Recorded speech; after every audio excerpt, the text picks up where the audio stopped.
What up, everybody? Power Book 2 Ghost, Season 4, Episode 4.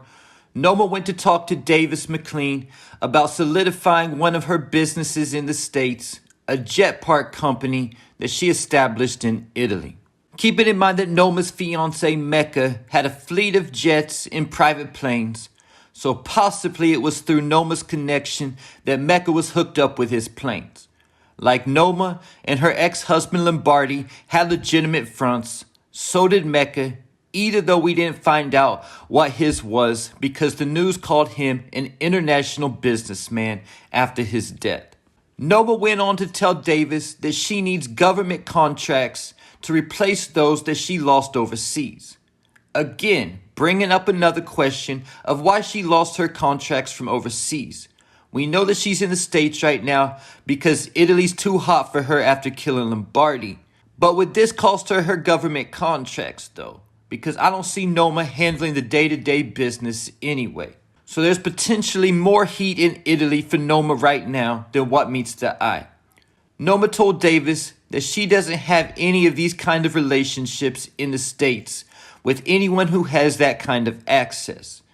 Again, letting us know that she did have those relationships in Italy, but something has went wrong.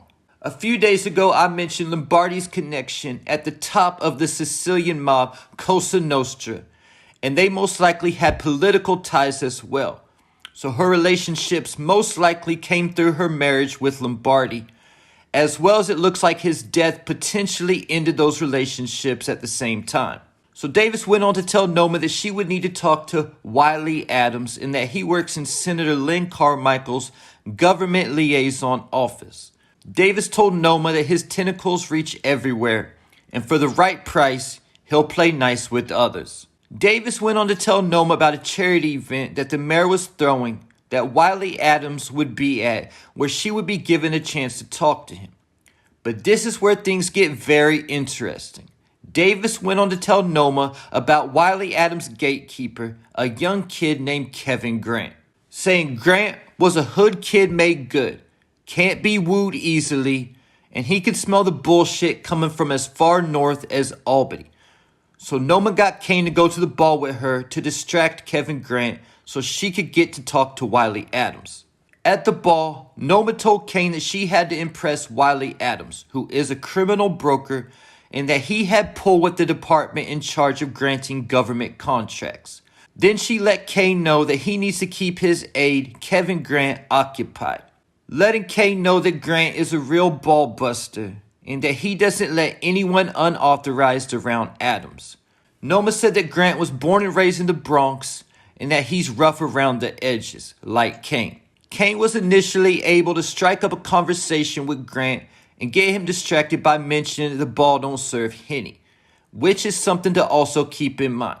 Then Kane was able to use the knowledge he had of Grant growing up in the Bronx to keep him distracted, with Grant going on to tell Kane about something he was doing for the youth. While Kane was distracting Grant, Noma was successfully able to talk to Wiley Adams and secure a meeting with him over dinner that we saw in episode 5 that was interrupted by Zion.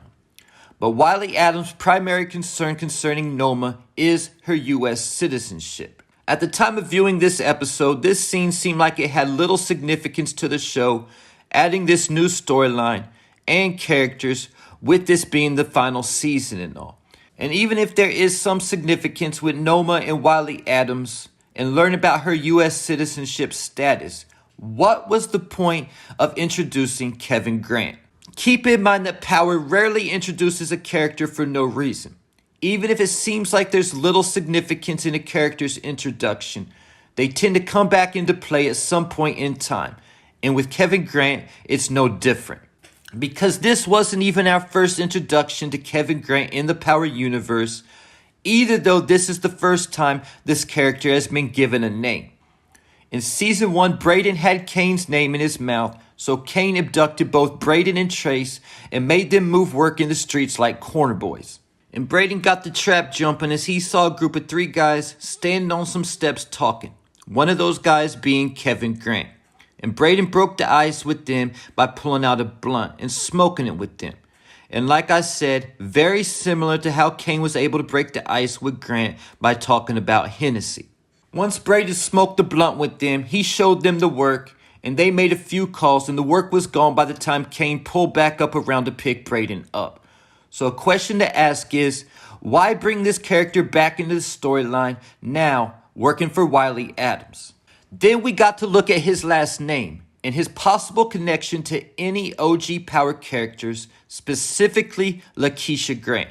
So because the fact they have the same last name, and like I said, Power don't be doing things for no reason. The writers are very calculated in laying breadcrumbs for us. So we can assume that there is some kind of connection here. During the conversation, Kane acted like he went to college and said something about his alma mater, "I'll find a way or make one." And this caught Grant's attention, and he said he went to Clark Atlanta and was class of 2011. So this would make Grant in his early 30s, where Kiesha would be around 40 if she was still alive on the current timeline. So Kevin Grant could potentially be Kiesha's younger brother, possibly a half-brother, because it was said he grew up in the Bronx, while we know Kiesha grew up in Queens because she was Tasha's childhood best friend. But in season 1, when Kane dropped Braden off in the hood to move product, I'm pretty sure that it was in Queens and not the Bronx, because the fact that Kane doesn't have any ties to the Bronx that we know of. So this lets us know that Kevin Grant does have ties back to Queens, possibly even having family over there. Then there's also the Ghost season 1 finale, when Tommy made his first appearance on book 2 to return to New York to smoke Tasha after she snitched and said he killed Ghost. And after Tommy already shot up Monet's bar, Tariq went looking for Tommy. And of course, Tariq knew where to find Tommy. He saw the blue Mustang sitting outside the building that Cash lives at.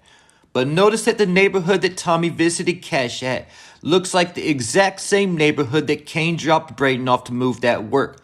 Possibly even the same building. And in that episode, we didn't really get any kind of update on how Cash was doing or how he was coping with the death of his mother. It simply just showed Tommy walking outside of the building and telling Cash bye. Neither did we see Cash's father, Kadeem, who last time we heard from Power Season 6 is now raising Cash after Lakeisha's death.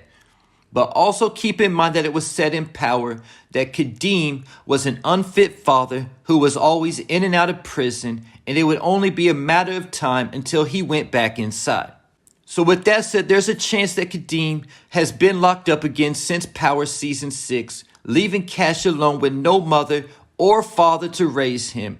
And a lot of us were expecting this to happen and thought that this could possibly cause Tommy to adopt Cash. But if Cash does have an uncle, it would only make sense for his uncle to take custody of him. And notice the recent change in Kevin Grant. Like Davis said, a hood kid made good. What caused the change of direction for Kevin Grant?